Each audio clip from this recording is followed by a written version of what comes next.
So this is, if you have been here in the last years, you probably know about Thermostat. And this is basically it's a monitoring platform for open dedicated and for Linux systems. Today we won't really speak about the monitoring aspects of Thermostat. I want to show you a demo of Thermostat running. I want to show you how to use Thermostat for visualizing information regarding the virtual machine. So I hope you are not disappointed by that. What I will show you instead is what we are preparing for developers, because this is a platform that is supposed to be extensible by you, so people should be able to write plugins. And we got some feedback during the years, and we figured out that it could be interesting to allow people to write more than just plugins for Thermostat, or actual application based on Thermostat. It's more or less what you can already do with Eclipse and NetBeans if you want. It's just that we still have to focus particularly on data processing aspect of things. So every decision we make goes in the direction of maybe easier to visualize information anyway. So there are still differences if you want. So first, mandatory legal slide. We may speak about things that we don't know if we will ever end up in any product, but anyway, this is what we do. We do shape the future, so we are happy to speak about it. I could not copy actually the words for legal reasons. I hope you can see any. Actually, it looks like no, because I don't know if you can close the lights in some way. I don't dare to touch it. Anyway, as I was saying at the beginning, Thermostat is a platform for basically for monitoring things. You can use it for tuning, set an aspect of the driver of the machine. Maybe if there is some JMX enabled tuning parameter, whatever. It allows you to profile, it allows to monitor. It tells you if something is wrong, it has been detected by running your virtual machine. If there is something wrong, there are heuristics that warn you up for all those cases. It's particularly for OpenJDK. We could actually tune for OpenJDK totally, like adding a code to OpenJDK for making Thermostat more tuned to OpenJDK itself. We don't really do that. When this is the case, actually patches go upstream, so they don't remain in our implementation of OpenJDK, which ships with red, for instance. Instead, this is actually all code that is out in the open and it works. To some degree, also work with closed JDKs. So, for instance, overload JDK, because it's really using all the standard interfaces.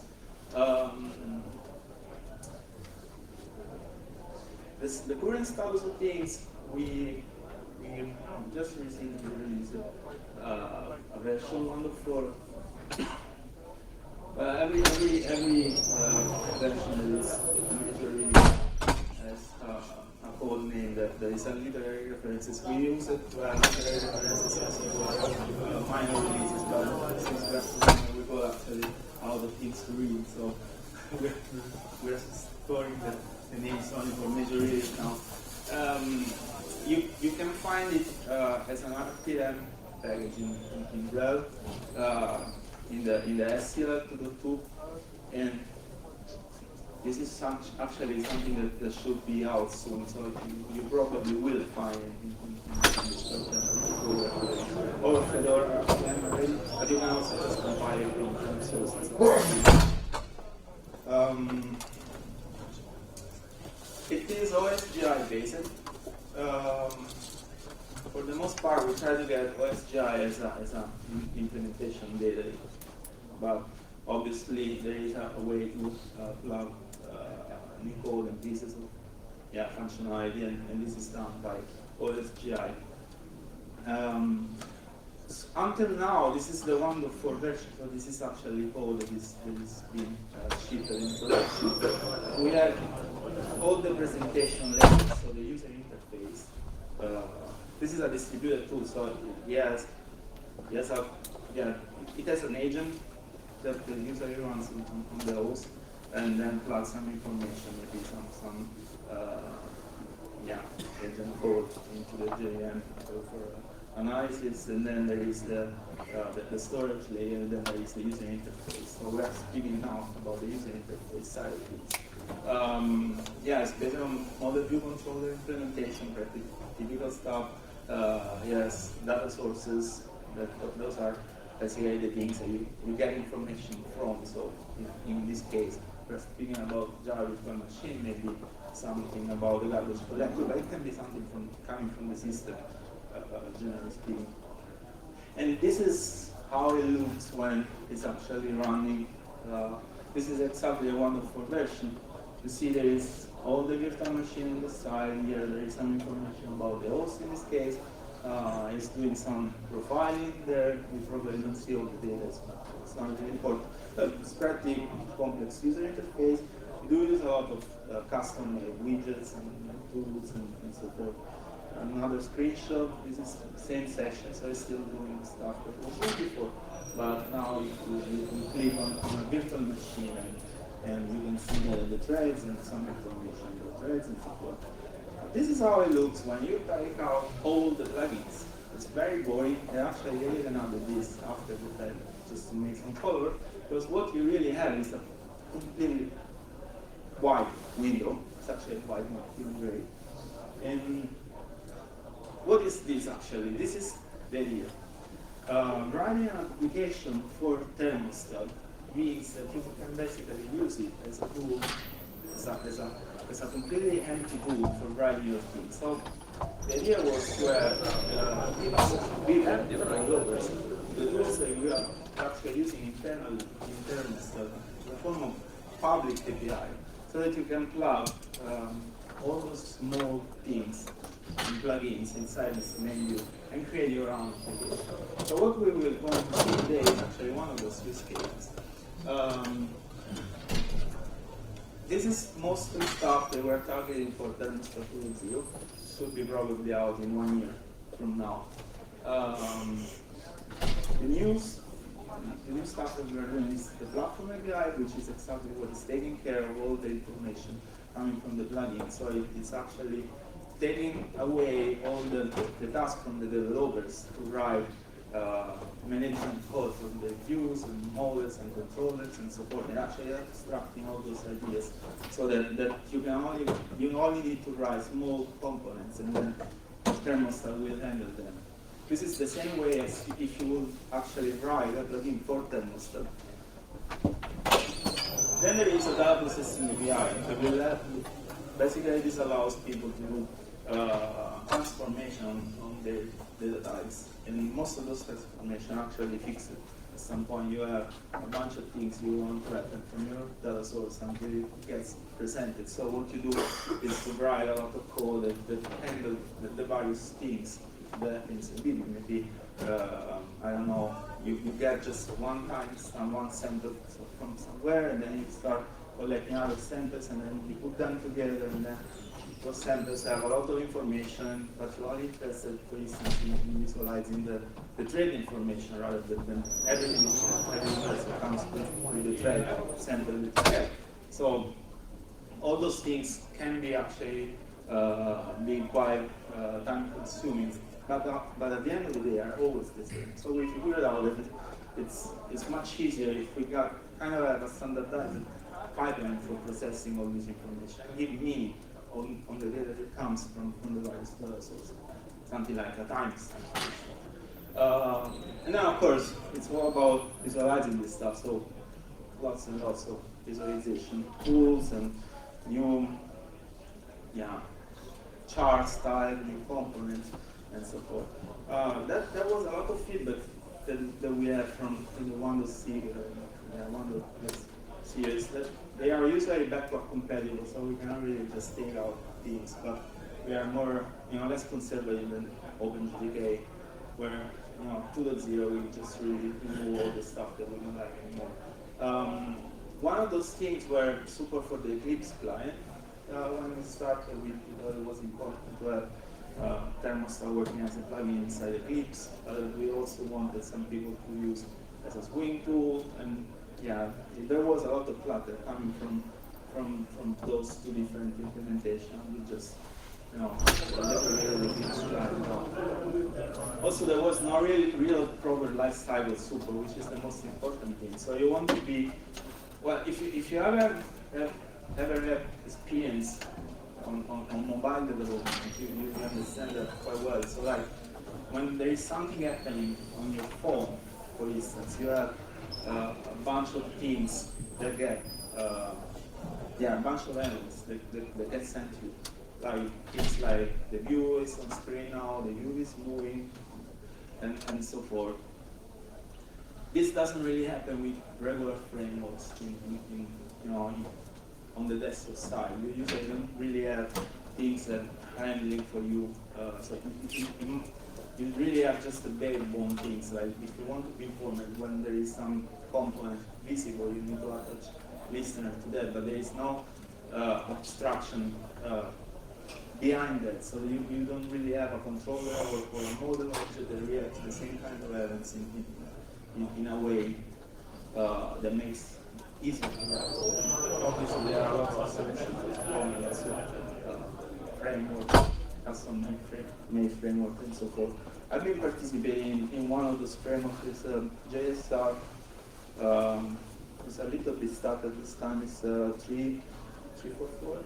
It is. I don't remember the number here, but it's supposed to give some sort of general framework for all the desktop implementation. Anyway, there is another problem with the whole series, is that the plugins are definitely there, but the API is not actually clean. There are lots of rules based on moral convention actually being enforced. So we want to fix all this stuff. As I say, we just removed all the git clutter, Still OSGI based. We are using actually Felix annotation, so we don't use any more activators and a lot of very complicated code that is always the same, but has to be tested. Now it's all based on annotations. Again, plugins are first-class components. They're still based on this model view controller, but the reality is that, well, we will see that in the next slide, that everything here is actually really a controller. So what happens is that the view is actually a presenter, is actually controlling the actual view that is a swing component. And then the controller is more like the orchestrator already. The life cycle is defined for plugins and for the applications. If you're writing an application in Thermostat, you guys actually get events from the system telling you in what state the application is, so you can react to this event, which makes a lot of. I mean, the main thing is that testing is wonderful in this kind of environment. Yeah, that's just for me a very quick slide about the life cycle.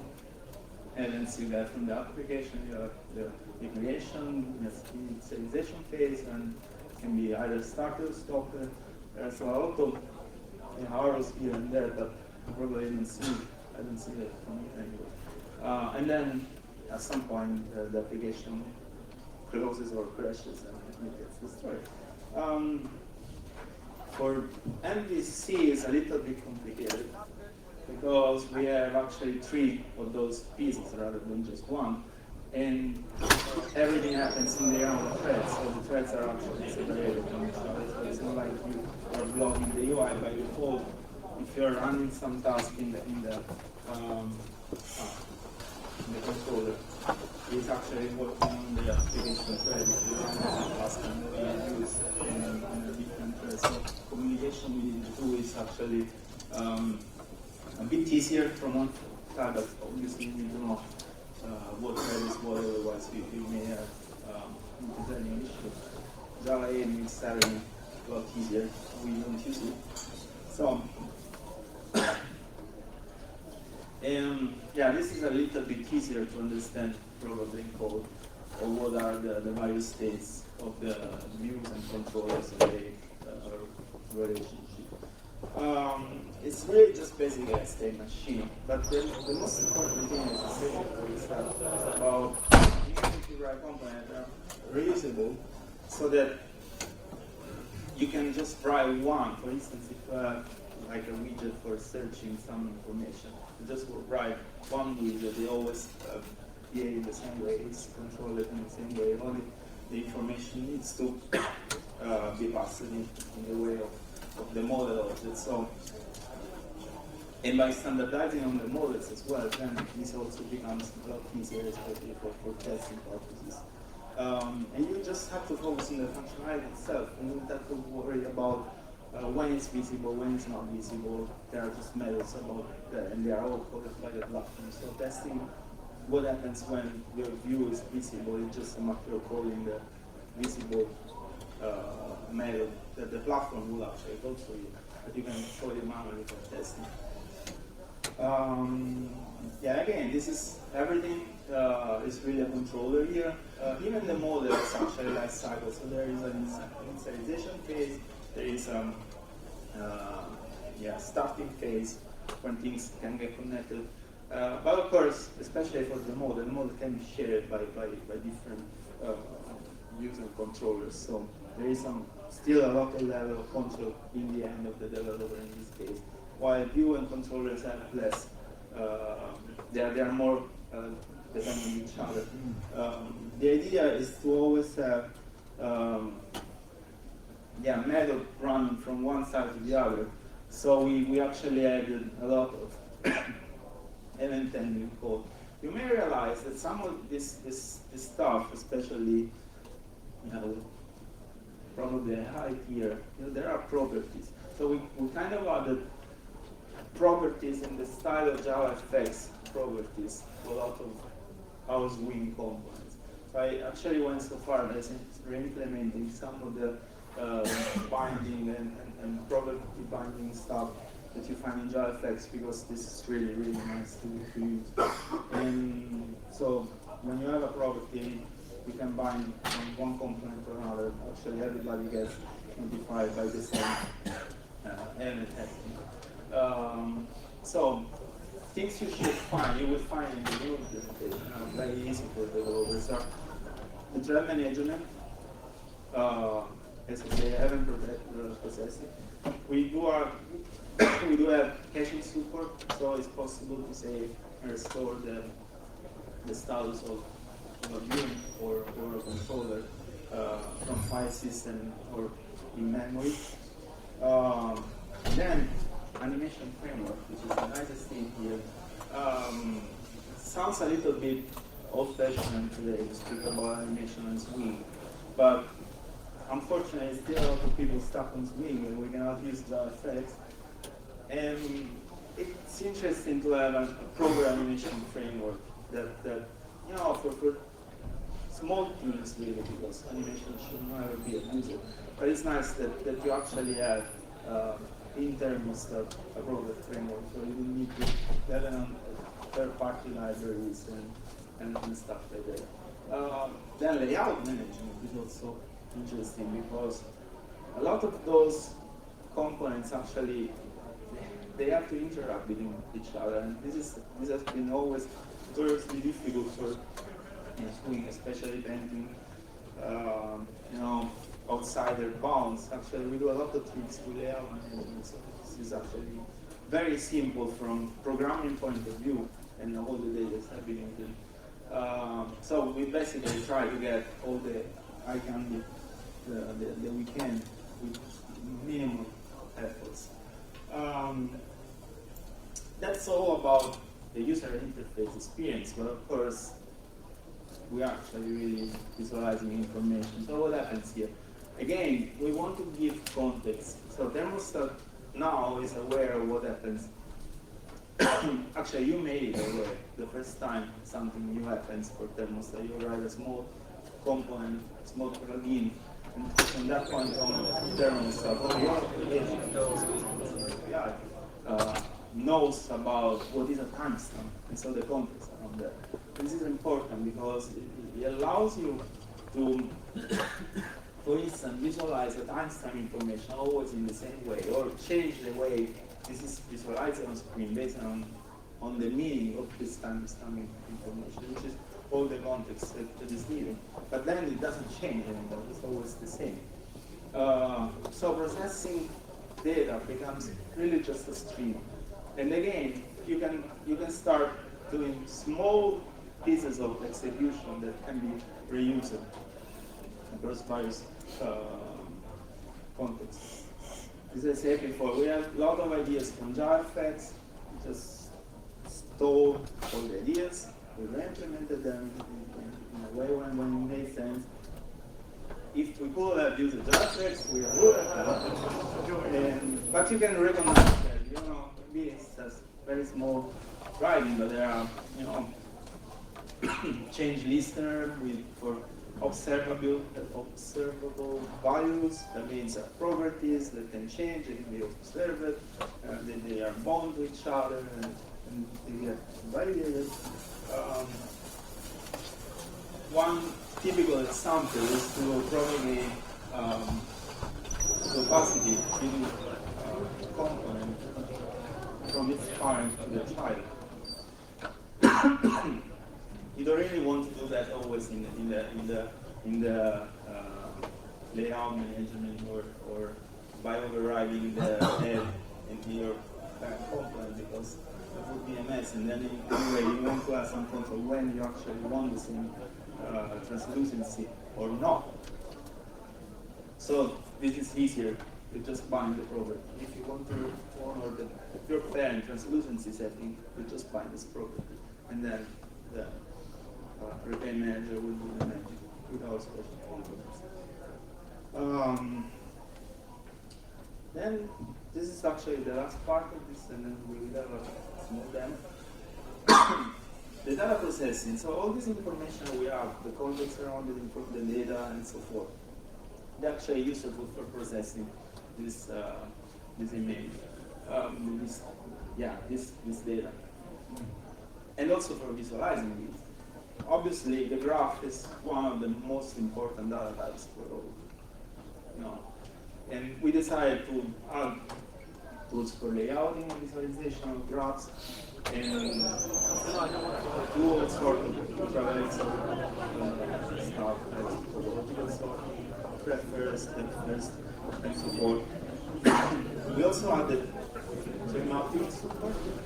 This is actually more about visualization, but you already can find it in the course. So basically, it's possible to have a 3D representation of your memory in your application, which is really, really nice. No other tool doesn't. The pipeline idea is really comes from programs like, in the music business, you basically have those mixers, and then you have the plugins and the pipelines. This is actually what happens here, and it allows you to do stuff like you get a producer, which is your data source somewhere. Then you make the first transformation, then second transformation, and you find out that there is some component that actually has multiple inputs. So maybe this is a mixer. So let's say that the task of this company is actually blend the two inputs. This has two inputs. Then finally pass everything to the consumer. Of course, if you think about it, this is the same example but in code. Something we will see in the demo now. Of course, if you think about that,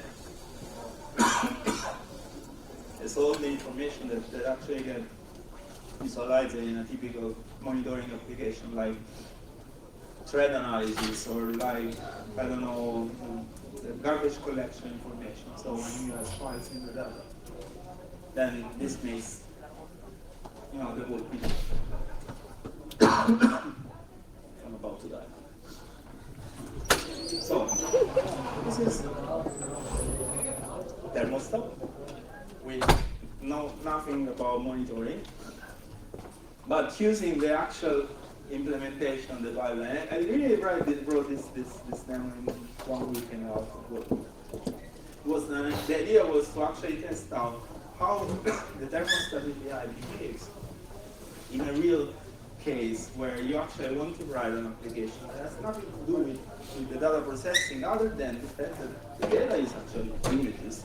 So it's actually processing something. So your data sources are still images. Your pipeline for processing is actually something that happens on the images itself. Before going to that, I want to show you the data. So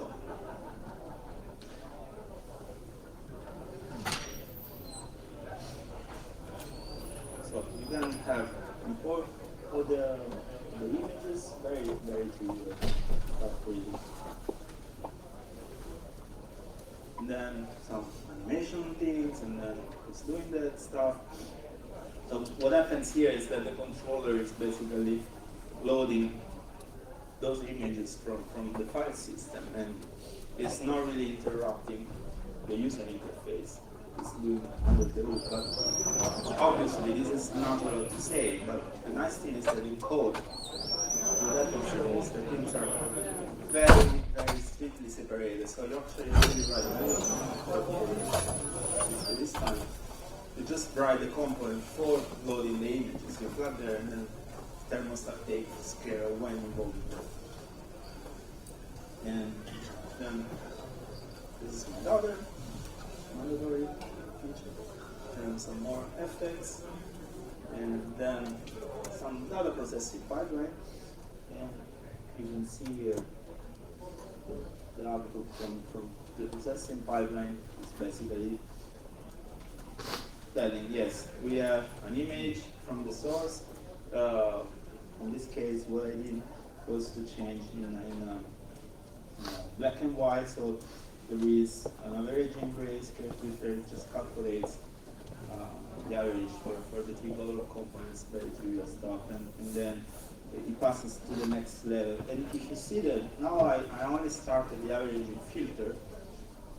In my pipeline, there are actually 3 filters. One is for scaling the image. In this case, it's size to fit the content of the window. And then there are those 2 here. This funny icon, big icon, this actually is for sorry, is for color inversion, if I remember correctly. Yeah, it's a negative of the image. So you see now,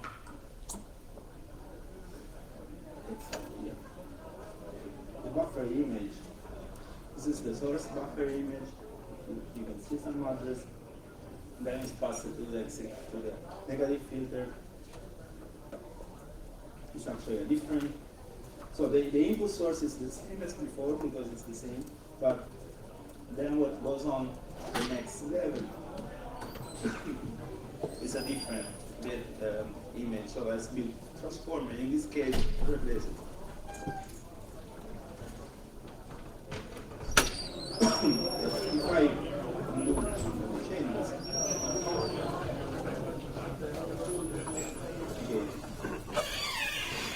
then the address is the same. So you get this, and then this is passed and filtered. So for filter here until the last step, which is always resulting in at this point. The input image is the same, but then it will be transformed like this. And then you're gonna have another transformation here. So forth. This is just really a trivial but showcase what the platform API is and the Wi-Fi API is supporting. Again, this is another example. You can see resizing things. This is about just layouting magic. You know, I mean, it's funny because, of course, in 2016, that stuff should be granted and we should really be using the effects, but we don't have the effects. Okay, so if you have questions, which I will show you the code.